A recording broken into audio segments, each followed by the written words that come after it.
তো ভর দুপুরবেলা এসে গেছি কলকাতা বাজারে এর জন্য জিমের জিনিসপত্র কিনতে। কিসের এমনি? হ্যাঁ জিমের নাম করে তো নিয়ে আসছি। যাই হোক চলো যাই এবার। কিরে কিছু পছন্দ পছন্দ হচ্ছে? কিছুই তো হচ্ছে না। কেমন কেমন টাইপসের না? মানে ওটা লুজ ফিট রাখছে। হ্যাঁ তো আর এখানে অপশনগুলো হচ্ছে লুজ ফিটের মধ্যে অপশনগুলো নেই। আর যেটা পছন্দ হচ্ছে সেটা হচ্ছে না কারণ এত মোটা।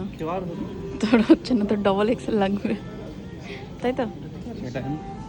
এমএ হবে নাকি? তোর ডবল এক্সেল লাগবে ভাই। Unit double XL. 28 মাঝে আমার। কেউ বিশ্বাস করবে এসব জোক?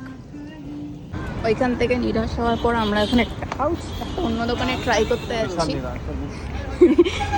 কি চুল কেটেছিস তুই এসব? ফটকে চুল কেটেছে? জাস্তি না মুরগি চুল কেটেছে গাইজ। তারপর বলেছে এটা নাকি গ্রামের ডিসেন্ট কাট। কোন গ্রামের ডিসেন্ট কাট এটা? এটা ফটকে ফটকে ছেলে ভাই। ঠিক আছে যাচ্ছি আমরা ফ্যাশন সিটিতে। অনেক কষ্ট ওকে কয়েকটা আমি খুঁজে দিয়েছি এখানে, দুটো প্যান্ট দুটো জামা সব কিছু খুঁজে দিলাম। কি বিয়ে করার সব জেগেছে নাকি ভাই? এখান থেকে পড়বো নাকি? তাই বলে এইটা মান্নারঘাট থেকে পড়বো। পালিয়ে যাবে কোথায়? যা নিয়ে যা, চেক করে দেখ তাড়াতাড়ি যা টাইম নেই। ও ট্রায়াল দিচ্ছে তাই আমি এখানে ক্যাত মারতে এসেছি। লো লাইট, ঠিকঠাক লাইট নেই গাইজ। একটা জোকার হঠাৎ দেখ, জোকারটা ঘোরে দিকে জোকার লাগছে। একটা সেটই হচ্ছে, 8 সেট হচ্ছে না। না এটা কি নিবি? মানাচ্ছে না, ফিটিং সব হচ্ছে। এটা কি নিবি? হ্যাঁ শুধু একটা, এটা পরেই বেরিয়ে যা। এই যে আর একটা লাল্লু এসে গেছে।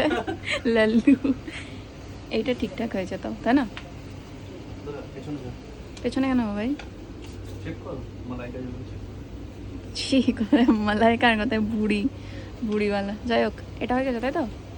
এবার চ বাড়ি। ঠিক আছে গাইস হয়ে গেছে আমাদের। এখন দেখলে লাল্লু। গাইস এবার বলো তো কাকে বেশি ভালো লাগছে আমার আউটফিটটা? কেমন লাগছে অবশ্যই জানিও কমেন্টে।